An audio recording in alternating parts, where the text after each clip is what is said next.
Internet లో మీరు dark web లోకి వెళ్తున్నారా? ముఖ్యంగా ఇంటర్నెట్ అనేది 100% అనుకుంటే అందులో కేవలం మనం 4% మాత్రమే ఇంటర్నెట్ ని యూజ్ చేస్తున్నాము. మరి మిగిలిన 96% ఇంటర్నెట్ ని మనము ఎందుకు యాక్సెస్ చేయలేము? ఈ ఇంటర్నెట్ అనేది ఎందుకు కొన్ని లేయర్స్ తో ఎన్క్రిప్ట్ చేయబడి ఉంది? ముఖ్యంగా ఇంటర్నెట్ అనేది 3 రకాల లేయర్స్ తోటి లాక్ చేయబడి ఉంది. అవే సర్ఫేస్ వెబ్, డీప్ వెబ్ మరియు డార్క్ వెబ్. ఈ మూడింటి గురించి ఈ వీడియోలో కంప్లీట్ గా అయితే తెలుసుకుందాం. Let's get into.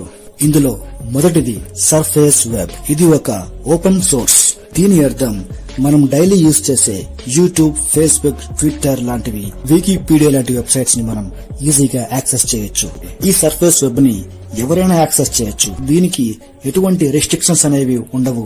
మనమందరం డే టు డే లైఫ్ లో ఉపయోగించేదంతా సర్ఫేస్ వెబ్ నే. మీకు తెలియని విషయం ఏంటంటే ఇంటర్నెట్ అనేది 100% అనుకుంటే అందులో సర్ఫేస్ వెబ్ అనేది కేవలం 4% మాత్రమే. మరి మిగిలిన 90% అంతా డీప్ వెబ్ మరియు డార్క్ వెబ్. ఇందులో మొదటగా డీప్ వెబ్ గురించి మాట్లాడితే, డీప్ వెబ్ అనేది ఓపెన్ సోర్స్ కాదు. డీప్ వెబ్ అనేది పాస్వర్డ్స్ తో మరియు హై ఎండ్ సెక్యూరిటీ ఎన్క్రిప్టెడ్ తో లాక్ చేయబడి ఉంటుంది. ఈ డీప్ వెబ్ లో మన బ్యాంకింగ్ సంబంధించిన డేటా, ఆర్మీ యొక్క సెన్సిటివ్ ఇన్ఫర్మేషన్, రిజర్వ్ బ్యాంక్ యొక్క డేటా, మన బ్యాంక్ లావాదేవీలు, కార్పొరేట్ మరియు ప్రైవేట్ కంపెనీస్ యొక్క ముఖ్యమైన సమాచారం, ఆధార్ కార్డ్, పాన్ కార్డ్ యొక్క డేటా, గవర్నమెంట్ సెక్టార్ యొక్క ముఖ్యమైన సమాచారం, ఇవన్నీ డీప్ వెబ్ లో దాచబడి ఉంటాయి. మన మొబైల్లో ఉండే గూగుల్ డ్రైవ్ కూడా ఒక డీప్ వెబ్ అని మీకు తెలుసా? ఎస్. ఈ డీప్ వెబ్ ని యాక్సెస్ చేయాలంటే ఆయా కంపెనీస్ మరియు ఆర్గనైజేషన్ యొక్క ఆథరైజేషన్ అనేది మనకు కంపల్సరీ ఉండాలి. అప్పుడే మనము ఈ డీప్ వెబ్ ని యాక్సెస్ చేయగలము. ఇందులో చివరిది మనం వెళ్ళకూడనిది, అదే dark web. Surface web, deep web లాంటివి మనం గూగుల్ క్రోమ్ లో ఓపెన్ చేయొచ్చు. కానీ డార్క్ వెబ్ ని గూగుల్ క్రోమ్ లాంటి బ్రౌజర్ లో యాక్సెస్ చేయలేము. డార్క్ వెబ్ ని యాక్సెస్ చేయాలంటే మనకు ప్రత్యేకంగా ఒక బ్రౌజర్ అయితే ఉంది, అదే టార్ బ్రౌజర్. ఈ డార్క్ వెబ్ లో జరిగేవి అన్ని ఇల్లీగల్ యాక్టివిటీసే.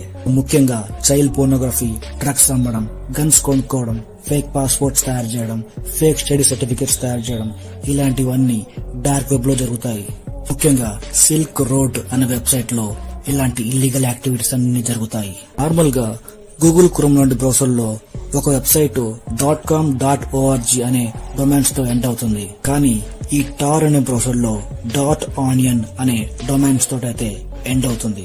సాధారణంగా గూగుల్, యాహూ, బింగ్ లాంటి బ్రౌజర్ లో ఒక వెబ్సైట్ ని మనం సెర్చ్ చేస్తే వెంటనే ఆ బ్రౌజర్ లో ఒక ఐపీ అడ్రస్ అయితే జనరేట్ అవుతుంది. ఈ ఐపీ అడ్రస్ లో మనము ఏం సెర్చ్ చేశాము, ఎక్కడి నుంచి సెర్చ్ చేశాము, లొకేషన్ తో సహా అయితే సైబర్ సెక్యూరిటీ వాళ్ళు మనల్ని ట్రాక్ చేయగలుగుతారు. కానీ టార్ బ్రౌజర్ లో మనం ఏదైనా సెర్చ్ చేస్తే మన యొక్క ఒరిజినల్ ఐపీ అడ్రస్ ని హైడ్ చేసి డైనమిక్ ఐపీ అడ్రస్ లను, ఫేక్ ఐపీ అడ్రస్ లను తయారు చేయడానికి టార్ బ్రౌజర్ లో విపిఎన్ అనే సెట్టింగ్ ఉంటుంది.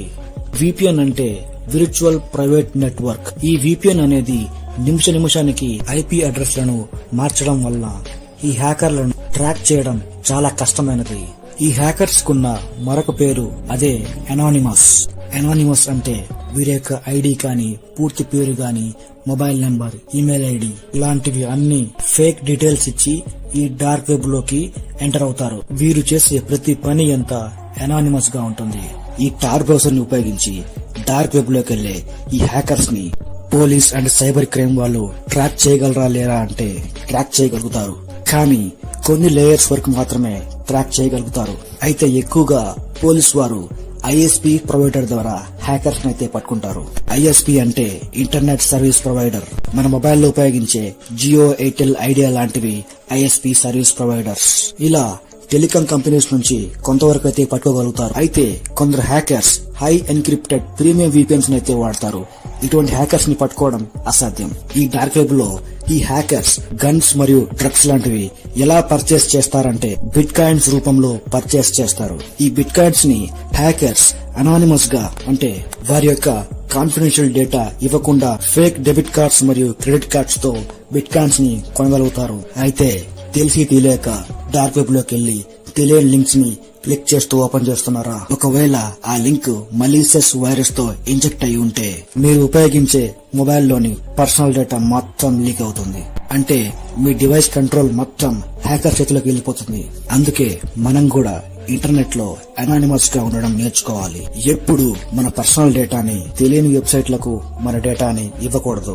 రైల్వే స్టేషన్ మరియు ఎయిర్పోర్ట్లలో ఉండే ఫ్రీ వైఫైని ఎప్పటికీ వాడకూడదు. దీనివల్ల మన యొక్క పర్సనల్ డేటా మరియు బ్యాంక్ లావాదేవీలు అన్ని హ్యాకర్స్ ఈజీగా ట్రాక్ చేయగలుగుతారు. That's all for today guys. Thanks for watching. See you in next video.